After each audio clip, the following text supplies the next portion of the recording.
Are these people serious? I All right, hold on a second. So this is help me retire. I'm 58, earn 4,400 a month, and want to retire at 60. Is this doable? Do I really need to replace 80% of my income? All right, so I'm just minding my own business, and I don't subscribe to MarketWatch, but for some reason I get on my Bing app. I don't know why I don't get it on this MacBook Air thing, but whatever.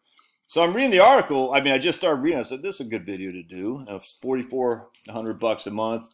And I said, I'm thinking as a single person, Frank. I'm thinking as a single woman, making, what's that, roughly $50,000 a year. She's 58. She wants to retire at 60.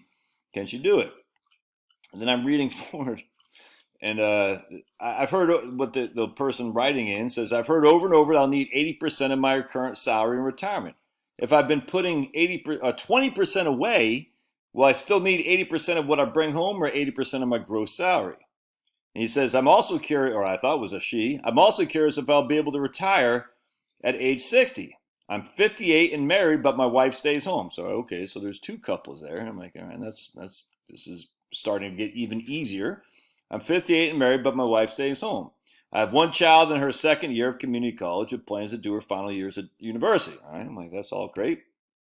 And then here's the kicker. Dude. Yes, I haven't shaved. I haven't done anything yet. Look, yes, my hair is a mess. I got my t-shirt inside out. Haven't shaved. Haven't even brushed my chops.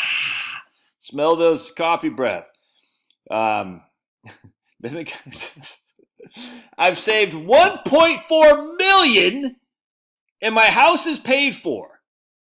I'm debt-free except for a condo. Well, you're not debt-free if you owe money, you're not debt free. But anyway, I'm debt free except for a condo where I owe $65,000, but it's worth $250,000, and an $80,000 cabin where I owe $30,000. So he's got three houses: his primary residence, his condo, and a cabin. He has, what's that?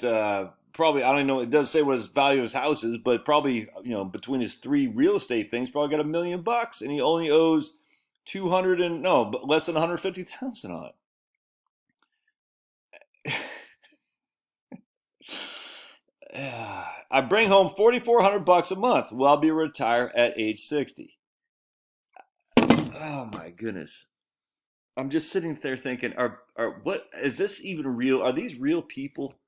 Are they real people? Are they humble bragging? And what the hell is wrong with people, man? I'm sitting there thinking, what? So let's see what the MarketWatch people say. The typical rule of thumb is that retirees should ideally replace 80% of the gross pay. All right, so if you have a $50,000 salary, you'd really want to replace 40%, $440,000 of that. Okay.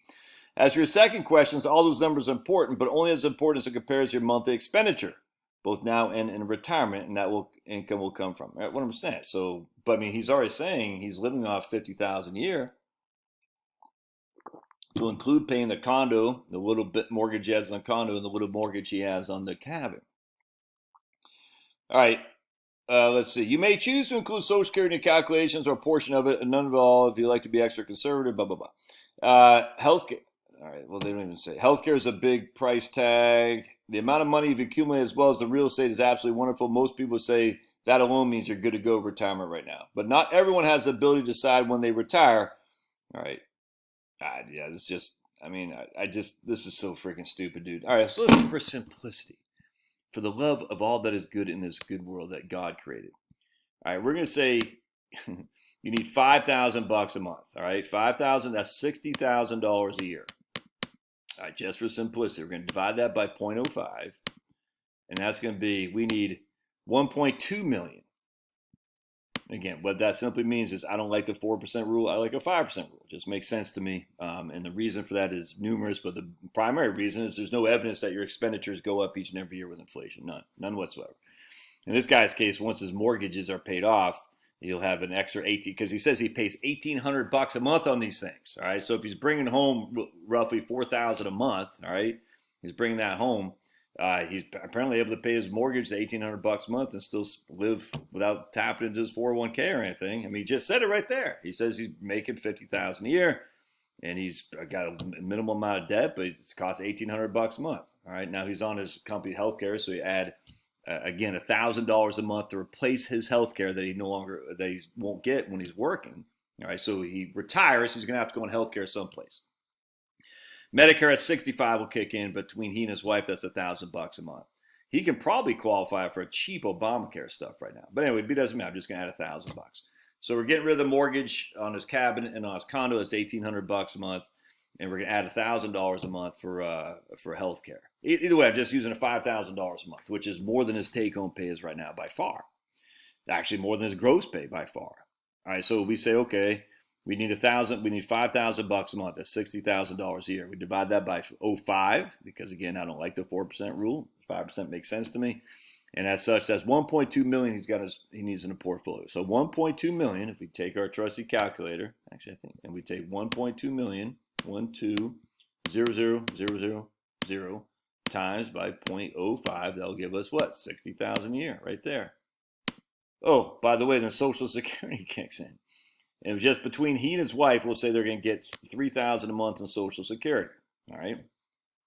So we need $60,000 a year until he's on social. So he's going to need that for 7 years. We'll just say that. So that's $420,000. So 1.4 million minus $420,000. So by the end of, that's not assuming any growth or anything. We're just making it flat. He'll have we'll just say he's got $1 million left. $1 million left in his portfolio. Then Social Security will kick in, and that will give him $3,000 a month. I think that's probably on the low end, but between he and his wife, we'll say $3,000 a month. So now he just needs $2,000 a month, and this assumes his $5,000 a month he needs is growing each and every year with inflation. Now he needs $2,000 a month. All right, times that by 12. All right, that's $24,000 a year. Divide that by 0.05. So he needs $480,000 in his portfolio, which he'll have twice that because he's going to have almost $1 million even after he's spent down $5,000 a month. Woo! Each and every month for 7 years until he's on Social Security. Come on, Loudmouth McGee there. Oh, man, it's cold out here in Georgia. I'm glad. I was thinking about planting some seeds yesterday. I'm glad I didn't. I don't think we've got our last frost yet because it got cold. Anyway, this whole thing is just so stupid because on top of it, he's got a cabin. On top of it, he's got a condo. On top of it, he's got his house that's paid for. On top of that, we're using way over using money that he'll probably never spend. And I'm just like, dude, he's only got one kid. First of all, you should have been pumping him out, man. We need more people paying for our Social Security. Unacceptable, only have one child. You got to pump him out, baby. Hope your daughter is meeting some strapping young man to pump them out. We need some kids, man. We don't want to be like China. Anyway, I don't know if these guys are real. I don't know if they're humble brag. I don't know. There's no way. And I hate to say it. There shouldn't be any way a guy with 1.4 million who's only making $50,000 a year should say, I wonder if I could retire. It shouldn't be any way for that. But be it as it may, we'll use the content and help you guys maybe alleviate some of your concerns. That's for sure. All right, love your thoughts. God bless. We'll see you